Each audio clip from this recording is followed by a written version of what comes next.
नमस्कार दोस्तों, सुनोस्फीयर में आपका स्वागत है।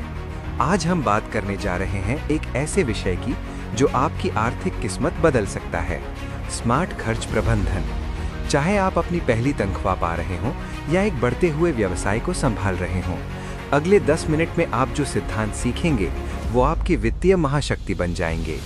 तो चलिए शुरू करते हैं ये यात्रा जो आपको आर्थिक स्वतंत्रता की ओर ले जाएगी। मैं आपसे एक सवाल पूछता हूँ, क्या आप बता सकते हैं कि पिछले महीने आपका पैसा कहाँ गया? अगर आपने थोड़ा सोचना पड़ा तो आप अकेले नहीं हैं। शोध बताते हैं कि 78% लोग ये सटीक नहीं बता सकते कि उनकी आय का 30% हिस्सा कहाँ खर्च हो जाता है। ये लापरवाही नहीं है, ये एक सिस्टम की कमी है। कल्पना कीजिए कि आपका पैसा आपके हाथों से बहता हुआ पानी है, बिना बर्तन के ये बस गायब हो जाता है। स्मार्ट खर्च प्रबंधन वही बर्तन है। ये प्रतिबंध के बारे में नहीं है, ये दिशा के बारे में है। ये जीवन को ना कहने के बारे में नहीं है, ये उन चीज़ों को हाँ कहने के बारे में है जो वास्तव में मायने रखती हैं। अमीर लोग दूसरों से बहुत ज़्यादा नहीं कमाते, वे बस बेवजह खर्च में बहुत कम खोते हैं। आज आप उस विशिष्ट अल्पसंख्यक का हिस्सा बनने जा रहे हैं जो नियंत्रण लेता है। याद रखिए, जो पैसे पर नियंत्रण रखता है, पैसा उसके लिए काम करता है, बाकी लोग पैसे के लिए काम करते रहते हैं। खंड 2, समस्या की पहचान। आइए समझते हैं कि हम खर्च पर नियंत्रण क्यों खो देते हैं। पहला कारण, अदृश्य खर्च। वो छोटे छोटे 50 रुपए 100 रुपए के खर्च जो हमें महत्वहीन लगते हैं। एक दिन में 3 बार चाय, ऑटो की जगह ओला, छोटी छोटी ऑनलाइन खरीदारी। ये अकेले में छोटे लगते हैं, लेकिन महीने के अंत में ये 5,000 से 10,000 रुपए बन जाते हैं। मैं आपको एक उदाहरण देता हूँ। राजेश, 28 साल का एक IT प्रोफेशनल, रोज 200 रुपए का लंच ऑर्डर करता था। उसे लगता था ये सामान्य है। जब उसने हिसाब लगाया, 200 × 25 कार्य दिवस इज इक्वल टू 5,000 रुपीज महीना। साल में 60,000 रुपए सिर्फ लंच पर। अगर वो घर से खाना ले आता तो ये खर्च 1,500 रुपए महीना होता। बचत 42,000 रुपीज सालाना। दूसरा कारण, सामाजिक दबाव। दोस्तों के साथ महंगे रेस्टोरेंट, रिश्तेदारों को प्रभावित करने के लिए ब्रांडेड कपड़े, सोशल मीडिया पर दिखावे के लिए यात्राएं। हम दूसरों को खुश करने के लिए अपना भविष्य गिरवी रख देते हैं। तीसरा कारण, भावनात्मक खरीदारी। खराब दिन था, ऑनलाइन शॉपिंग। उदास महसूस हो रहे हैं, नए कपड़े। बोर हो रहे हैं, फूड डिलीवरी। हम खुशी नहीं, भावनाओं को खरीद रहे हैं और ये कभी काम नहीं करता। चौथा कारण, योजना का अभाव। बिना बजट के जीना बिना नक्शे के ड्राइव करने जैसा है। आप कहीं तो पहुंचेंगे, लेकिन शायद वहां नहीं जहां आप जाना चाहते थे। लेकिन अच्छी खबर यह है कि इन सभी समस्याओं का समाधान है, और वो समाधान है रणनीतिक खाका। खंड 3, रणनीतिक खाका। अब मैं आपको 3 स्तंभों वाला रणनीतिक खाका देता हूँ।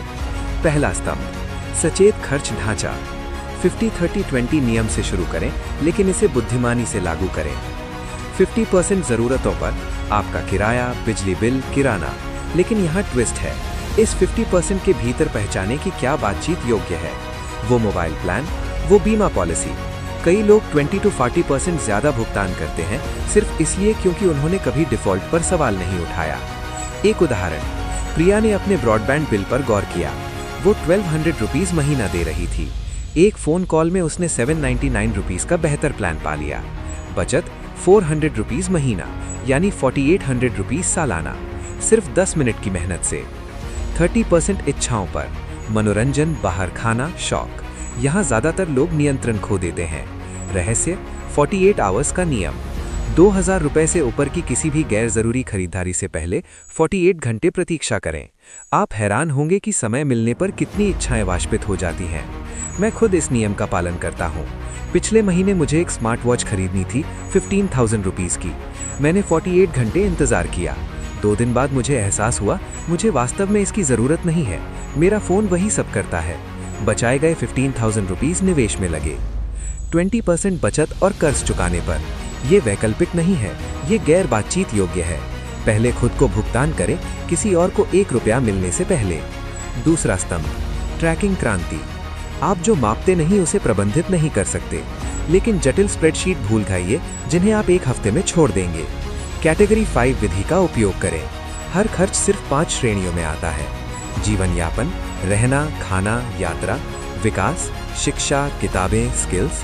आनंद, मनोरंजन, शौक, यात्राएं, सुरक्षा, बीमा, आपातकालीन फंड, निवेश, अन्य सब कुछ जो ऊपर फिट नहीं होता।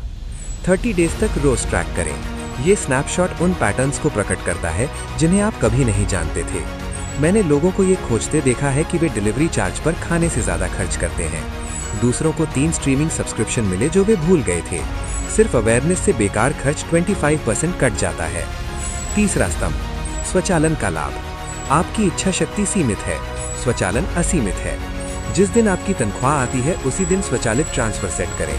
आप पैसा देखने से पहले ये पहले से आपके लिए काम कर रहा है, बचत में, निवेश में या कर्ज में कमी में। ये प्रलोभन को पूरी तरह से हटा देता है। नजरों से दूर, दिमाग से दूर, लेकिन धन का निर्माण कर रहा है। मेरा एक दोस्त अमित है। वो हर महीने बचाने की कोशिश करता था, लेकिन महीने के अंत में कभी कुछ नहीं बचता था।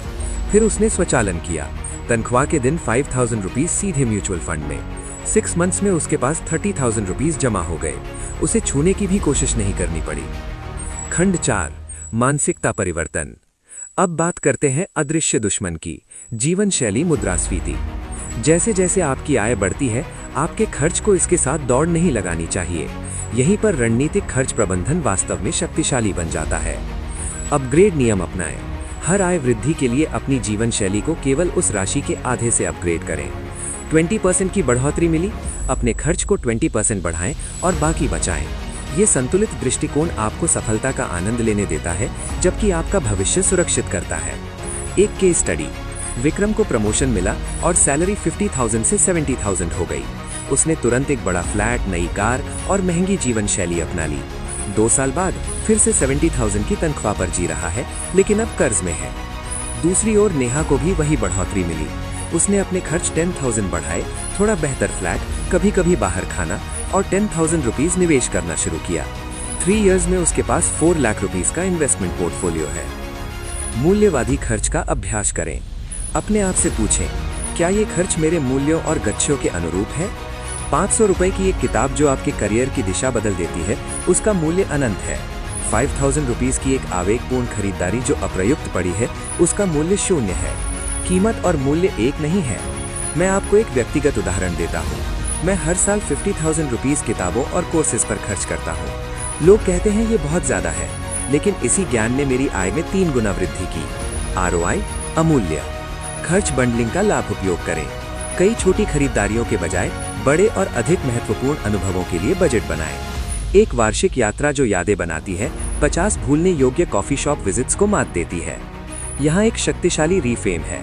खर्च प्रबंधन वंचना के बारे में नहीं है, ये अनुकूलन के बारे में है। आप चीजें नहीं छोड़ रहे हैं, आप स्वतंत्रता प्राप्त कर रहे हैं। हर बचाया गया रुपया आपके भविष्य के स्व के लिए एक वोट है। खंड 5, व्यावहारिक कार्य योजना। अब इसे व्यावहारिक बनाते हैं। आज से शुरू करें। पहला सप्ताह, ट्रैक करें। हर चीज ट्रैक करें। हर एक खर्च, चाहे कितना भी छोटा हो। जरूरत हो तो अपने फोन के नोट्स ऐप का उपयोग करें। बस ट्रैक करें। सुबह की चाय 20 रुपीज, बस का किराया 30 रुपीज, दोपहर का लंच 150 रुपीज, शाम का स्नैक 50 रुपीज। सब कुछ। हर दिन सोने से पहले 2 मिनट लगाएं। दूसरा सप्ताह, एनालाइज करें। पैटर्न्स का विश्लेषण करें। आपका पैसा वास्तव में कहाँ गया?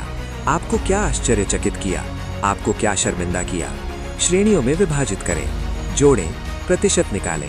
आपको पता चलेगा, अरे मैं महीने में 3,000 रुपीज सिर्फ ऑटो में खर्च कर रहा हूँ। क्या मैं बस या मेट्रो ले सकता हूँ? तीसरा सप्ताह, बजट बनाएं। अपने वास्तविक खर्च के आधार पर कैटेगरी बजट सेट करें, फिर डिस्क्रिशनरी कैटेगरीज को 10% कम करें। अगर आप बाहर खाने पर 5,000 खर्च कर रहे थे, इसे 4,500 बनाएं। अगर मनोरंजन पर 3,000 था, इसे 2,700 बनाएं। छोटे कट, लेकिन उनका बड़ा प्रभाव है। चौथा सप्ताह, ऑटोमेट करें। अपनी बचत को ऑटोमेट करें। हमने जो ऑटोमेटिक ट्रांसफर पर चर्चा की, उन्हें सेट करें।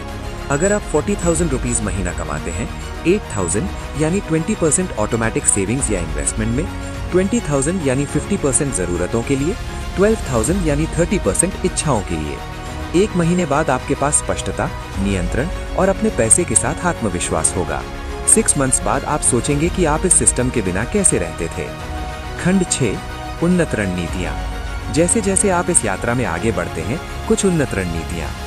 1. Zero based budgeting. हर महीने 0 से शुरू करें। हर रुपए को एक काम दें। आपकी आय माइनस आपके सारे एलोकेशंस इज इक्वल टू 0। कोई भी अतिरिक्त पैसा जो गायब ना हो। 2. लिफाफा प्रणाली, डिजिटल संस्करण। अलग अलग बैंक खाते या डिजिटल वॉलेट बनाएं। जरूरतों के लिए एक, इच्छाओं के लिए एक, बचत के लिए एक, आपातकालीन के लिए एक। तनख्वाह आते ही पैसा विभाजित करें। हर लिफाफे से केवल उसके लिए निर्धारित खर्च करें। 3. 30 डेज चैलेंज। एक महीने के लिए एक खर्च श्रेणी को चुनें और इसे पूरी तरह से काट दें। ऑनलाइन शॉपिंग बंद, बाहर खाना बंद। देखें आप कितना बचाते हैं। मोस्टली लोग 5,000 to 10,000 रुपीज बचाते हैं। 4. वार्षिक खर्च रिव्यू। साल में एक बार सभी सब्सक्रिप्शन, बीमा, सदस्यता की रिव्यू करें। क्या आप वास्तव में नेटफ्लिक्स, Amazon प्राइम, हॉटस्टार सभी का उपयोग करते हैं? एक को काटने से 500 to 1,000 रुपीज महीना बचता है।